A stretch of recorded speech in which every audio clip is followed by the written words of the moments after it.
There have been a lot of nonsensical conspiracy theories going around about exactly what happened when someone broke into Paul Pelosi's house and attacked him with a hammer. Now, it's important that you understand a few things. First, none of the people spreading those conspiracy theories really believe them or care. They're designed to distract you from the truth. That's the first thing. The second is the truth. It's more important that you understand that. And we learned a little bit more about what happened in that attack yesterday on Monday during a federal complaint that was filed. And we're gonna give you details on some of the new information that was revealed about the attacker, David DePape, who apparently told investigators that he wanted to talk to Speaker Nancy Pelosi and viewed her as the, quote, in his words, leader of the pack of lies told by the Democrat Party. If she were to tell DePape the truth, in his words, he would let her go. And if she lied to him, he was going to break her kneecaps. That should really be the end of this debate, but it's not going to be because this is America and it's 2022. Moving forward, he had a goal beyond just breaking Nancy Pelosi's kneecaps with a hammer. He thought that doing that, she would then have to be wheeled into Congress, which would show other members of Congress there were consequences to actions. And I know it's been a bit since I was in school. I know there's a term for when you use violence to make political actors change their behavior, to use the threat of beating or killing them to change the political outcomes in a country. There's a term for that. And I tried to Google it, I couldn't come up with anything. I don't know what it is. Anyway, he goes on to say, that even though he knew at some point that 911 had been called, he didn't flee because, in his words, much like the American founding fathers with the British, he was fighting against tyranny without the option of surrender. There are a few more horrifying details. I feel like that's a good amount though. Maz, what do you make of all this? Well, there's so much to unpack. First of all, his plan was very Wile E. Coyote. Very one-sided. Everything had to go perfectly. Even imagine if in this crazy world of his, that somehow he had been able to get a hold of Nancy Pelosi. The idea would be that Nancy would then very gently sit there and be like, "Yes, please break my kneecaps."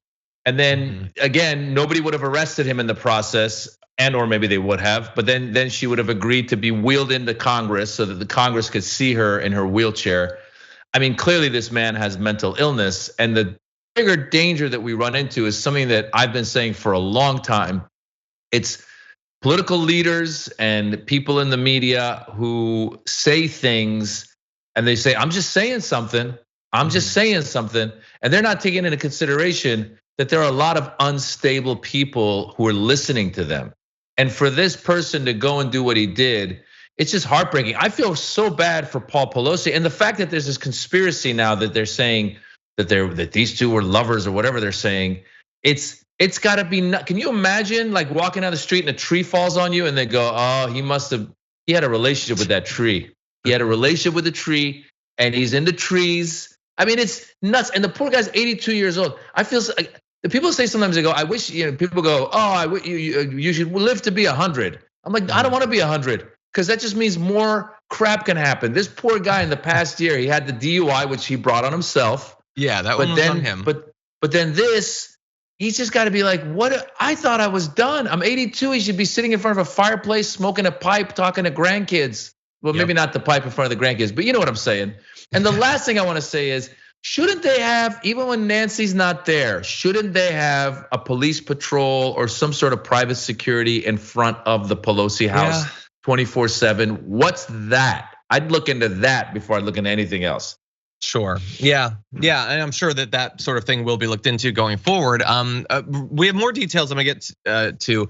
We're gonna be talking about the right wing reaction to this more in a bit. But I just want to say, Maz, you have a very good heart, and I know that because you just said they say these things not realizing that there's crazy people out there, whereas I would say they say things knowing there are crazy people out there. Yeah, you're probably right that there's crazy people out there, but you have a more pure heart than me. In any event, there was another layer to the Wile E. Coyote plot. He says to the federal investigators that he wanted to, quote, use Nancy to lure another person. provided no details of such a plan. I don't know if they have more details of the plan. We do not. I don't know who that could possibly be, why he would think that that would work. Maybe we'll find out eventually. I don't need to know that additional layer to be completely horrified by literally every aspect of this, though. He is now facing additional state charges: attempted murder, residential burglary, elder abuse, assault with a deadly weapon, false imprisonment of an elder, and threatening family members of public officials. He is also charged with 1 count of attempted kidnapping of a US official on account of the performance of official duties, which carries a maximum sentence of 20 years in prison. And so I just want to say about the plot, because we were debating, how likely it is to work. So to actually achieve his actual goal, I agree with Maz, seems super unlikely. But also, hasn't he kind of achieved his goal? I mean, he didn't kill Nancy Pelosi, he didn't break her kneecaps, but he wanted to send a message to the Democrats that they need to change their behavior or violence might come. Now, he didn't succeed in killing her, but he did succeed in breaking open the skull of her husband. And I would honestly make the case that the reason he succeeded isn't even in what he did. It wasn't on him at the end of the day. He attacked, he did that. But I think the signal that has been sent to politicians is way worse than anything having to do with just one man with a hammer. Because as we're gonna transition to in a moment, virtually every right winger with a following has spent the last 72 plus hours making sure that every Democrat knows we do not care if somebody tries to attack you, if someone tries to murder you. We will do PR for the attacker. We'll lie about their background. We'll pretend that they're a lefty who's attacking you. We'll make up insane conspiracy theories. We'll joke openly about it. It's gonna be our favorite joke for like a week. The idea that your husband's brains were bashed in with a hammer. And so if you're a Democratic congressperson, not only do you have to be worried about the actual physical violence, you've known for some time that that's likely. America is descending into fascism. That's one of the chief characteristics of it. But you also get to know that if you get attacked, if someone steps from behind a bush and stabs you, somebody shows up at one of your town halls with an assault rifle, if you're gunned down, if your family members are murdered, then millionaires will put on their ties and they'll go on TV and they will imply that it's your fault, that it's the fault of your side, that it's all a joke. It has to do with something homophobic. Think about how terrified you would be knowing that that's the political system that you're trying to serve in.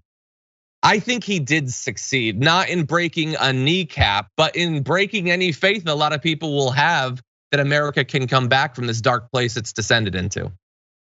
John, I agree with you 100%. And I, first of all, it's got to be so hard to be in Congress right now in terms of just this fear that's on their minds. However, I think it also will reinvigorate them to keep fighting for their fight or whatever they're standing up for, because they realize they're not going to convince somebody who's so far gone to that they're trying to do what's best for America. The problem is we used to have political discourse. We used to say, I disagree with you, you disagree with me. All right, see you at the elections. Now, as you said, violence is definitely just, or I should say, allowed and ignored from one side. And we saw it on January 6th. Those guys attacked the Capitol. I mean, this is the most sacred place in the United States when it comes to our laws and how we abide ourselves. And they were called patriots. That blows my mind. Yep. I do a joke. I say, as a Middle Easterner, as an Iranian American, I go, when a Middle Easterner does something, they call him terrorist. When the white guy does it, they call it a patriot. And I'm sure there's some people right now calling this DePape guy, even though he's Canadian, a patriot, because in their minds, he was trying to do the right thing. And again, it just goes to this thing of going, wait a minute, you disagree with Nancy's policies, but I guess there are a lot of people who actually believe that she is evil and she is trying to groom their kids and take their money and all of that stuff. And it all comes, like you said, it comes from the rhetoric that builds up.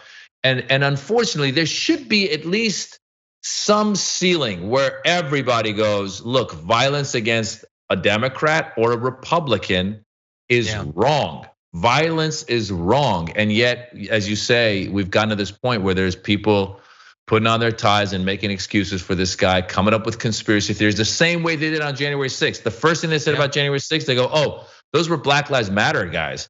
Then they said, oh, it was FBI's false flag operation. They wouldn't admit that it was their own guys. Meanwhile, behind the scenes, they're texting each other going, tell our guys to stop it.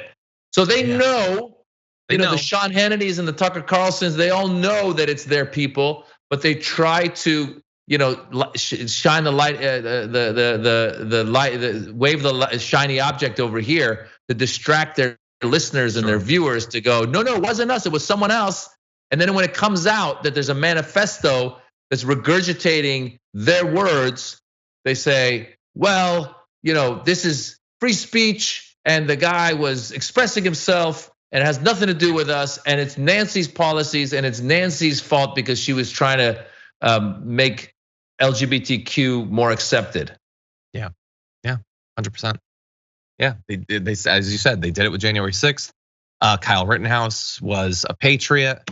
The weirdos who stood on their stoop with assault rifles because people happened to be marching peacefully by nearby, those are heroes. They didn't even shoot anyone, but they were willing to, and that's enough to make you a patriot. That's what they're doing. For more political news breakdowns, interviews, stories of activism, and me trying my hardest to care about the occasional big celebrity news story, subscribe to our YouTube channel at youtube.com/thedamagereport. And you can ring the bell wherever it is so you don't miss anything.